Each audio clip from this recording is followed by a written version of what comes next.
Do you have a favorite app for tracking what you eat? It seems like MyFitnessPal is the most popular, yet wasn't sure if you liked another better. Thanks. So Casey, I actually do not recommend calorie counting apps to my clients for two main reasons. The first one is that it can get super obsessive. I've had several clients in my office actually crying when I ask them to delete their MyFitnessPal from their phone because, ooh, I'm about to tip over, because they were so attached to it. And really, reaching your health goals should be able to fit into your life. It shouldn't dominate your life.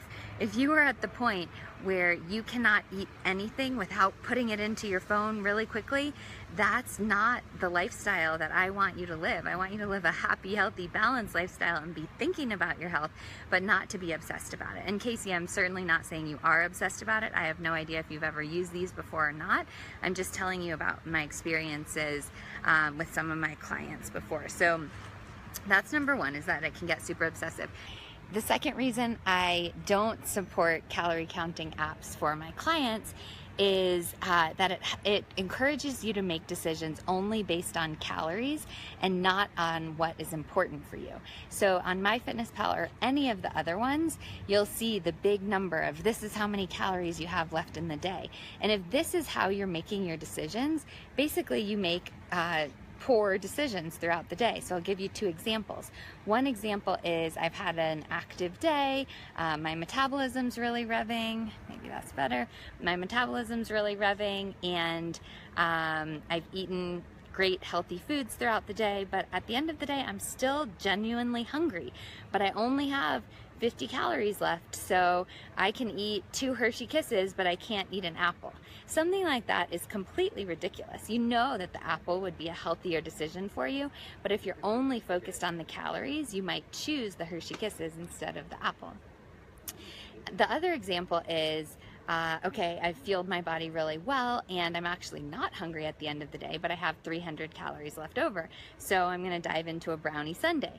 Well, that's not a healthy decision either. Of course, if you know this is a special occasion and the brownie sundae is adding to your life, then I say go for it. It is all about moderation.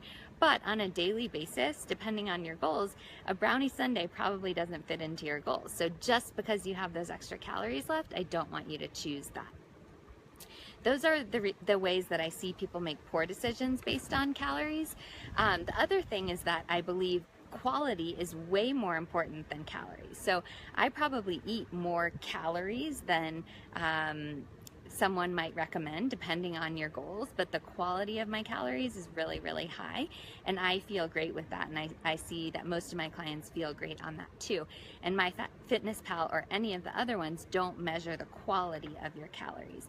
And then finally, there is less focus on the macronutrient balance when you're looking at these apps than the calories itself. So I always help my clients identify what the appropriate macronutrient balance is. Macronutrients are protein, fat, and carbs.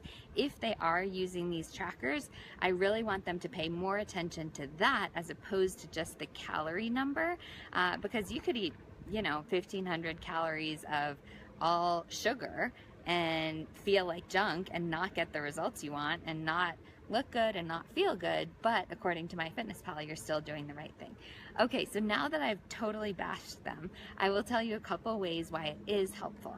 For some people, just tracking what they're eating, whether or not anyone is looking at it, is really helpful and helps keep them accountable. And so if you already have your goals, like I'm going to try to avoid sugar, or I'm going to eliminate late night snacking or something like that, and actually writing it down in a journal or MyFitnessPal or whatever else, then I totally support it.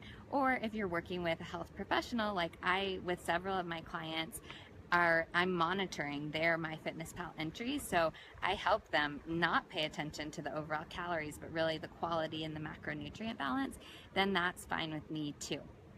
And in that case, Casey, MyFitnessPal is fine. I have pretty even client split between MyFitnessPal, Lose It, and Livestrong, MyPlate, and they're all three of those have great databases of plenty of foods. You can view the macronutrients on all of them. I find that if you're using it on the computer, the Livestrong My Plate is the best to see the macronutrients. If you're using it on the phone, I actually still think that's the best, but MyFitnessPal has a separate tab. You go to nutrients on MyFitnessPal and then you can see the little pie chart.